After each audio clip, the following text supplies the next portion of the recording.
Vamos falar um pouquinho de ciência agora. Vou adicionar esse cidadão aqui.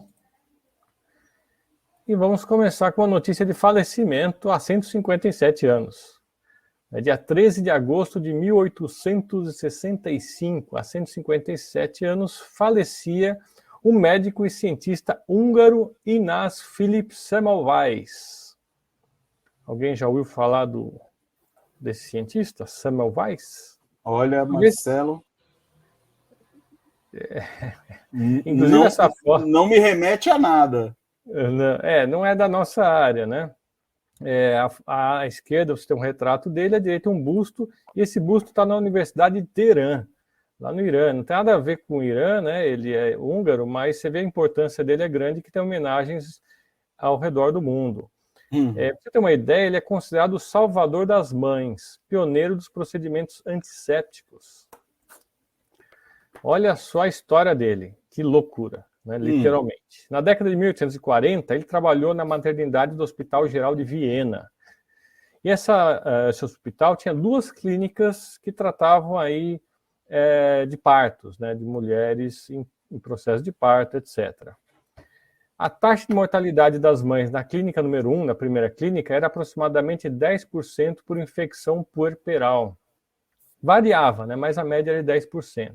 Na segunda clínica do mesmo hospital, a média era 4%. E ele se interessou em saber por quê, né? Por que numa clínica você tinha uma taxa de mortalidade mais que o dobro na outra do mesmo hospital? Ele examinou as diferenças e os procedimentos, tudo era igual. Mas a segunda era exclusiva para procedimentos de parto e a primeira não, era para ensinar os estudantes ali de maneira geral. E aí ele estudando, ele viu depois de alguns acontecimentos lá, que ele imaginou que seriam algumas partículas dos cadáveres que estavam envenenando as mães. Por quê? Porque havia também autópsias acontecendo no prédio da primeira clínica. E na segunda clínica não tinha autópsias. E tinha um colega dele que foi acidentalmente espetado por um daqueles bisturis de autópsia e acabou morrendo de infecção, e ele viu que os sintomas eram muito parecidos com essa doença. Então ele suspeitou de alguma substância que tinha nos corpos e que passava lá para as mães. E não existia esse negócio de asepsia, lavar as mãos. Os médicos não lavavam as mãos, saía da autópsia e ia lá fazer o parto sem lavar a mão, né? Mas não existia a ideia do germe, não sabia o que era bactéria, o que era vírus, né? Isso só viria algumas décadas depois com Louis Pasteur. Então ele sugeriu, vamos fazer uma política aqui de usar uma solução de cloro para lavar as mãos entre as autópsias e o exame dos pacientes. E com esse simples procedimento, a mortalidade caiu 90% nos primeiros meses e foi para zero no ano seguinte. Simplesmente lavando as mãos dos médicos ao sair das autópsias. Os caras faziam autópsia, pegava um pastelzinho e ia fazer o parto. Exatamente, era por aí, né? Ave Maria. Só que olha só como é que é a mentalidade das pessoas, né? Os médicos consideravam assim medida de higiene extrema, não queriam saber de lavar as mãos desse jeito. Como assim? Eu sou um médico, não sei o que lá, vou lavar a mão? E aí começaram a ignorar essas medidas, rejeitar, criticar, ridicularizar essas medidas do Semmelweis. Ele não conseguiu provar as teorias, porque justamente a teoria de germes, que poderia provar esse tipo de transmissão, não tinha sido elaborada, só viria 20 anos depois, com Louis Pasteur e Joseph Lister. Ele acabou sendo demitido do Hospital de Viena e teve que retornar para a cidade dele de Budapeste. Teve que mudar ainda, de tão complicado que foi para ele. E ele ficou obcecado com isso, ele queria mostrar que não tinha pesquisa científica mostrando, ele não conseguia provar isso, mas ele queria mostrar que empiricamente ele tinha conseguido reduzir as mortes, mandando cartas cada vez mais raivosas, cada vez mais nervosas para os médicos, denunciando eles como assassinos. A esposa dele achou que ele estava ficando maluco e acabou internando ele no manicômio. Ele foi espancado pelos guardas nesse manicômio, 14 dias depois ele morre, aos 47 anos de idade, né, sem conseguir provar a sua teoria. E olha só, depois, né, que veio as teorias de Pasteur sobre os germes, né, aí Semmelweis foi considerado o pioneiro dos procedimentos antissépticos. Mas precisou, né, ele morrer, 20 anos depois, vim Pasteur, e outros e mostrar que realmente ele estava certo.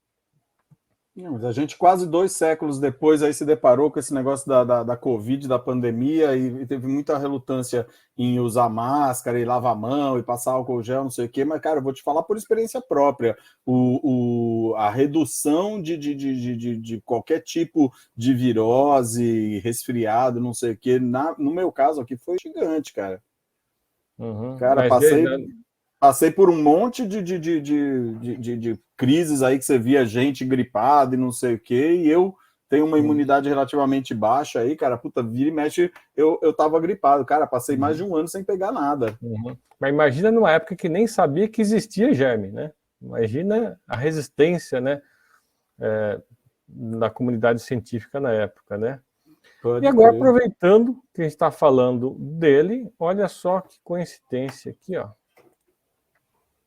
Eu acabei de falar nele, vamos falar novamente. Um dia antes da morte de Semmelweis, né? Semmelweis morreu aí 13 de agosto de 1865. Dia 12 de agosto de 1865, o cirurgião britânico Joseph Lister, o primeiro barão de Lister, faz a primeira cirurgia usando antisséptico. Um dia antes da morte dele. Né? Em 12 de agosto, ele teve sucesso pela primeira vez ao usar ácido carbólico, que é fenol, para desinfetar uma fratura em um garoto de 11 anos. E aí, a partir daí, ele começou a usar cada vez mais isso e instruiu os cirurgiões que estavam sob a responsabilidade dele a vestirem luvas e a lavar suas mãos antes e após operações com soluções a 5% de fenol. Os instrumentos também eram lavados com essa solução e os assistentes borrifaram ela no local da cirurgia. Então, ele começou a ter realmente esses procedimentos como padrão de esterilizar tudo com fenol, lavar a mão, usar luva, um dia antes, inclusive, de Semmelweis morrer. Ele era tão importante nessa comunidade que ele era conhecido de Pasteur, ele palestrou na cerimônia em honra dos 70 anos de Pasteur, compareceu também ao seu enterro, né, alguns anos depois. O Lister foi cirurgião-chefe da Rainha Vitória e depois de seu sucessor, rei Eduardo VII. Inclusive, salvou a vida do Eduardo VII com esses procedimentos de esterilização, aí, senão o rei Eduardo também teria morrido de infecção. Né? E no centenário de sua morte, que foi em 2012, ele morreu em 1912, né? No centenário da morte dele, Lister passou a ser considerado por muitos como o pai da cirurgia moderna.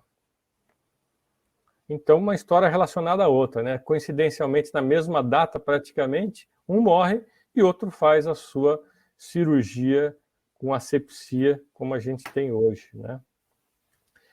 E o nome dele, né, Lister, não toca nenhuma campainha na cabeça de alguém, não? Em 1879, o inventor americano, eu esqueci de colocar o nome desse inventor aqui, lançou o antisséptico bucal Listerine justamente em homenagem ao Lister. Olha que engraçado, né? O Listerine vem daí. Caramba, não fazia nem ideia qual era a procedência do nome. Pois é.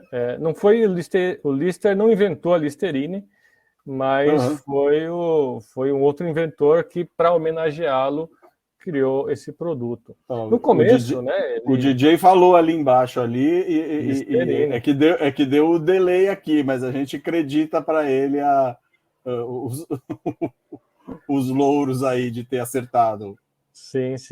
Tem um delay aqui no chat. Na época, inclusive, que foi lançado o Listerine, ele era um antisséptico de uso geral, inclusive usado para lavar chão, para cura da gonorreia, para um monte de coisa.